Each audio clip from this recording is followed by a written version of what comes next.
Now let's go to Steven, who joins us in San Francisco, California. Steven, you're on the Ken Coleman Show.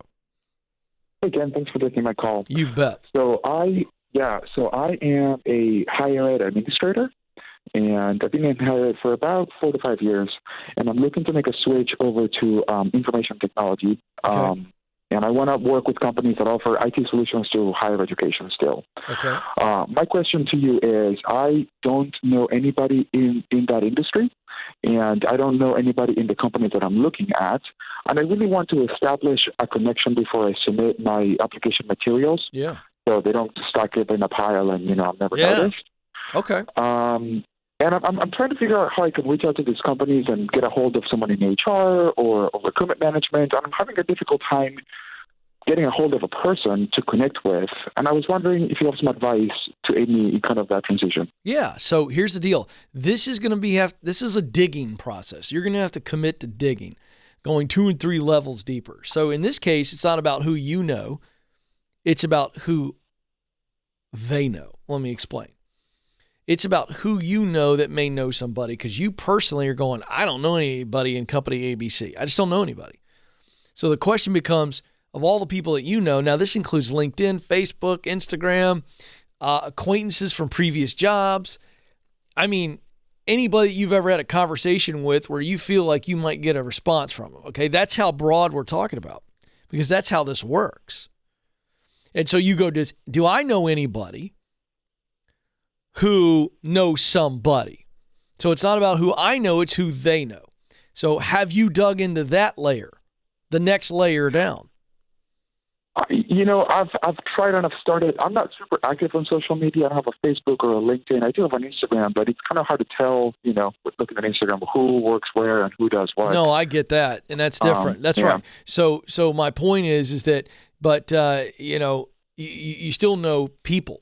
How many people do you think you know in the San Francisco area? Give me, and I don't mean just close personal relationships. I mean acquaintances, people that if you saw them on the sidewalk, they'd stop, you'd stop, you'd have small talk. If you emailed them, they'd email you back. If you called them, they'd call you back. How many people?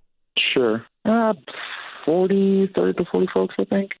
40 people? That's all you know? Are you a recluse a little bit? Kind of stay in a lot? No, not really. So just super broad, anybody, huh? Yeah, I just made that about as clear as I could make it.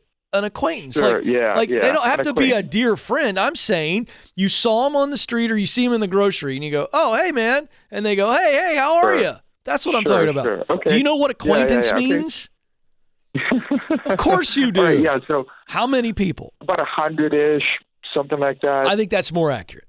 All right. Yeah. How many acquaintances, and let's say close personal and acquaintances, would each of those 100 people know? Would you guess? Another couple hundred. Yeah. So how many people do you have access to? Have you done the math real quick? Right. Yeah. I see where you're going. Okay. Yeah. That's how this works, though, dude.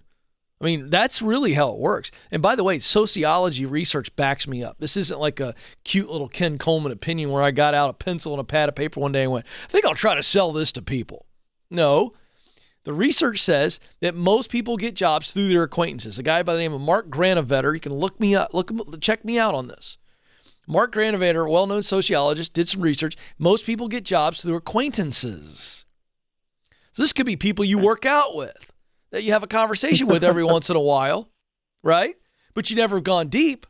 But you just start talking. Hey, I want to get in at ABC, company ABC over there. You start talking about it and you go, oh, I know somebody over there. Oh, I heard good things about that. So that's where I'd start on the making some connection. Now, the other thing I would do is I'd get busy. I'd start connecting on LinkedIn and start getting active over there, because I think without too much effort, you could get some phone number over there in that company and get HR on the phone. Now, a lot of companies will try to hide that stuff and they want online submissions only.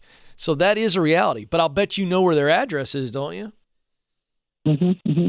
Can I ask one more follow-up question? Of course. So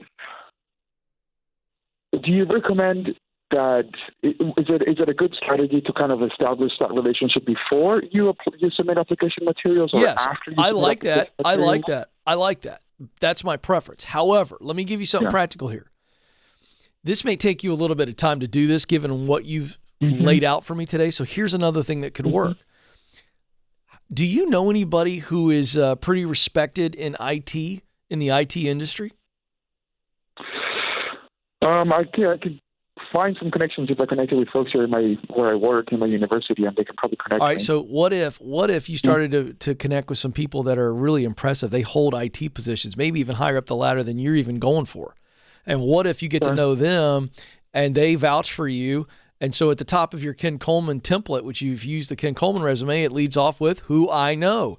And what if you have two really killer endorsement statements from people that hold lofty IT positions in really recognizable companies? That could work to get somebody's attention when you submit that, don't you think? Yeah, for sure. That's what I'm talking about. So it doesn't always have to be somebody that is working in the company. That's preferable. But if you can't find that quickly and you want to apply, then if you're already qualified, which I'm assuming you are. I am. I'm working in financial aid right now, and I'm trying to move over to customer relations and account management. And a lot of what I do is very translatable. Good. And I'm having an easy time translating my skill set onto that industry using that language. All right. So here's the deal. Yeah. If it's an IT position, make sure that you got the IT qualifications. You got to have the qualifications. If you're qualified, then we get connected. That's why the stages go like this. Get clear, which you know what you want to do. That's stage 1. Get qualified is stage 2. Stage 3 is get connected. You can do both of those stages at the same time. If you're in the process of getting qualified, you can be getting connected so that opportunities come your way. And your phone call's really about stage 3, getting connected. So I'm trying to encourage you that I do think you could find somebody that knows somebody, maybe 3 or 4 degrees down, but that is always good if someone will submit your resume personally and say, I've heard good things about Steven. Here's how I know about Steven. Okay, that's the ideal. But when you can't do that or it's going to take too long and you've got an opportunity, then go for it. But you've got to go connect with other really impressive people in tech. And if they'll write an endorsement statement for you and say, I think Steven's a great fit because of this, this, and this, and somebody sees that, this is stronger than just a reference. This is what I teach is an endorsement quote from somebody that's relevant to the job and the industry you're going for. And you understand that. So go about doing that. And again, it's going to make you stand out from the crowd. Just think about how many resumes are being electronically or digitally submitted. It's mind-boggling. It's mind-boggling. And so the connection is the difference maker. And I've said this before. I'll remind everybody. And I've got great resume resources at kencoleman.com. But a resume is worthless without a relationship. It just is. And I'm being provocative when I say that because I think it's like playing the lottery. I really do. Can you get hired by submitting online? Yes. Does the Ken Coleman Show resume help you get looked at? Yes. That's what it's designed for. But even then, you're up against so many people because submitting resumes has become so easy for people. People just, boop, boop, boop, boop, boop, boop, they shoot it out. It's like takes 30 seconds to submit 20 resumes. And so what's happening is I taught about this last week on this show.